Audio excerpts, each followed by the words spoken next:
రాష్ట్రాలంటే పక్కన పెట్టండి మీరు, అట్లీస్ట్ బీజేపీ ఇతర ప్రభుత్వాలు ఉన్నటువంటి రాష్ట్రాలలో. మరి బీజేపీ అధికారంలో గుజరాత్ లో రావంటున్నారు, యూపీలో రావంటున్నారు, మధ్యప్రదేశ్ లో రావంటున్నారు, ఛత్తీస్గఢ్ లో రావంటున్నారు. వాస్తవం మిత్రమా, లాస్ట్ టైం మేము అధికారంలో ఉన్న రాజస్థాన్ లో మాకు రాలే కదా, బీజేపీకి వచ్చింది ఇప్పుడు కదా. బీహార్ లో కూడా నితీష్ కుమార్ తో బీజేపీ చెతగట్టింది. ఇప్పుడు నితీష్ కుమార్ బీజేపీ రెండు కలిసే ఇవాళ బీహార్ లో రాష్ట్ర ప్రభుత్వాన్ని ప్రభుత్వానికి జరిగే కొనసాగిస్తున్నారు. వాళ్ళ ఎన్నికలు మధ్య వేరు, కేంద్ర ప్రభుత్వానికి జరిగే ఎన్నికలు వేరు. పార్లమెంట్ లో ఇప్పుడు నార్త్ ఈస్ట్ లో 22 అసెంబ్లీ పార్లమెంట్ సీట్లు ఉన్నాయి. దాదాపు 4 రాష్ట్రాల్లో బీజేపీ పోటీ చేయకుండా పారిపోయింది. ఇవాళ మణిపూర్ కి ఎందుకు పోటీ చేయట్లేదు? మణిపూర్ లో ఎందుకు నామినేషన్ వేయలేదు? ఇవాళ మణిపూర్ గిరిజనులు మహిళల్ని రేపులు చేసి బట్టలు ఇప్పి తిరుగుతుంటే ప్రధానమంత్రి ఎందుకు పోడు? ఈ దేశంలో భాగం కాదా మణిపూర్? నాగాలాండ్ ఈ దేశంలో భాగం కాదా? త్రిపుర ఈ దేశంలో భాగం కాదా? అక్కడ ప్రజల్ని రక్షించే బాధ్యత ఈ దేశ ప్రధానమంత్రికి లేదా? అక్కడ స్త్రీల మాన ప్రాణాలను కాపాడే బాధ్యత ఈ దేశ ప్రధానమంత్రికి లేదా? కాబట్టి గత 10 సంవత్సరాల అధికారంలో అక్కడ ఏముంటాయి అంటే 2-3 ఎంపీ స్థానాలు, 4-5 ఎంపీ స్థానాల రాష్ట్రాలు, 22 స్థానాలు ఉన్నటువంటి నార్త్ ఈస్ట్ లో బీజేపీ అడ్రస్ లేదు ఇవాళ. 22 స్థానాలు ఉన్నటువంటి నార్త్ ఈస్ట్ లో నేను మళ్ళీ చెప్తా ఉన్నాను. అందుకనే లాస్ట్ టైం బెంగాల్లో 18 గెలిచిండ్రు, ఈసారి 12-13 దాటే పరిస్థితి లేదు. అందుకనే స్టేట్ వైజ్ చెప్తా ఉన్నాను. మీరు ఇవాళ 39 ఉన్నటువంటి తమిళనాడులో ఒక్క సీట్ రాదు, వాళ్ళకు ఒక్క సీట్ లేదు. ఇవాళ పుదుచ్చేరి ఒక సీట్ పక్కే వస్తున్నది. పక్కనే ఉన్నటువంటి కేరళలో 20 సీట్లకు 20 సీట్లు ఇవాళ కాంగ్రెస్ గెలుస్తున్నటువంటి, ఇండియా కూటమి గెలుస్తున్నటువంటి పరిస్థితి ఉంది. ఇక బీజేపీకి ఎక్కడి నుంచి వస్తాయి? ఇక ఏమన్నా పాకిస్తాన్ లో పోయి పోటీ చేసి ఆడికెళ్ళి తెచ్చుకోవాలి వాళ్ళు, లేకుంటే ఇటు బంగ్లాదేశ్ లో పోటీ చేయాలి, లేకుంటే శ్రీలంకకు పోయి పోటీ చేయాలి. అందుకనే వాళ్ళు మాట్లాడే మాటలకు గ్రౌండ్ లో ఉన్నటువంటి రియాలిటీకి ఏమైంది? 200 సీట్లు గెలుస్తాం అన్నారు. ఏది కర్ణాటకలో ఎన్ని వచ్చినాయి మనం చూసినాం కదా.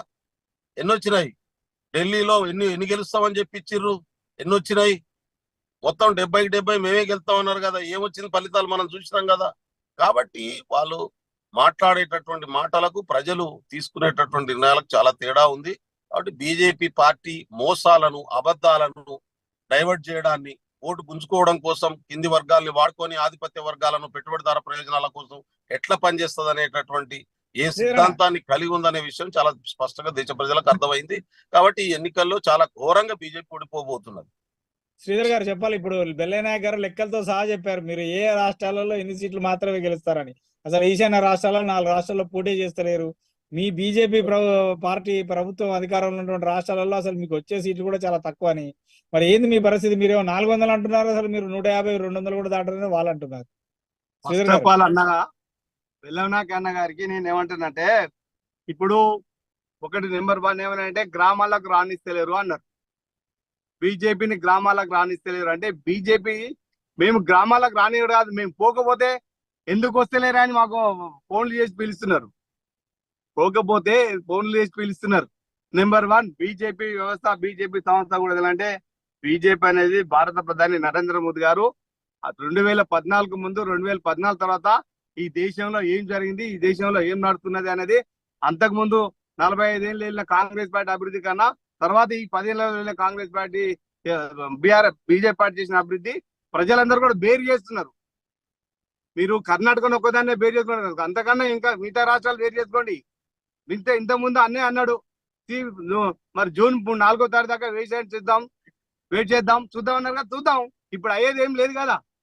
ఎవరు వస్తాలు పలుకుతున్నారు, ఎవరు ఎక్కడికి చేస్తున్నారు, ఎవరు నిలబెట్టు చేస్తున్నారు అనేది ప్రజలు గమనిస్తున్నారు. బీఆర్ఎస్ పార్టీది గమనిస్తున్నారు, బీజేపీది గమనిస్తున్నారు, అటు కాంగ్రెస్ గమనిస్తున్నారు. ఇక బీఆర్ఎస్ పార్టీ అయితే అడ్రస్ లేదు. ఇక వాళ్ళు ఉన్నామా అంటే ఉన్నా, లేకుండా అంటే అటు వాళ్ళే కొడుతున్నారు. ఇక వీళ్ళు కూడా అంత ధైర్యంతో ఉన్నారు. ఆ ధైర్యాన్ని మేము కాదంటామా? 10 ఏళ్ళ 2014 నుంచి 18 వరకు ఏం జరిగింది, అక్కడ నుండి ఇప్పుడు 24 వరకు ఏం జరిగింది అనేది కూడా వెయిట్ చేద్దాం. ఇవాళ ఆశలు వాళ్ళవి పార్టీలో అక్కడ వస్తాయి, ఇక్కడ వస్తాను వాళ్ళు పెన్ను పేపర్ అనుకొని పేపర్ ఉన్నాయి కదా లెక్కలు ఎత్తాను. అసలు ఇప్పుడు పూర్తిగా ప్రధాని ఎవరైనా చెప్పడానికి వారికి ఆ లెక్కలు వాళ్ళవి, మా లెక్కలు మాకుంటాయి. తప్పకుండా మేము 400 సీట్లు గెలుస్తాము. మా ప్రధాని 3వసారి ప్రధాని అవడు మోదీ గారు ఖాయం. ఆ యొక్క 4వ తారీఖు దాకా వెయిట్ చేద్దాం.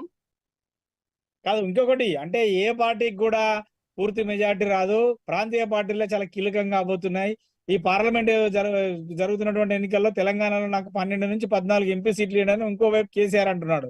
కేసీఆర్ రేపు మనమే హంగు రాబోతుంది, ఏది పూర్తి మెజార్టీ రాదు, కాబట్టి హంగు ప్రభుత్వంలో ప్రాంతీయ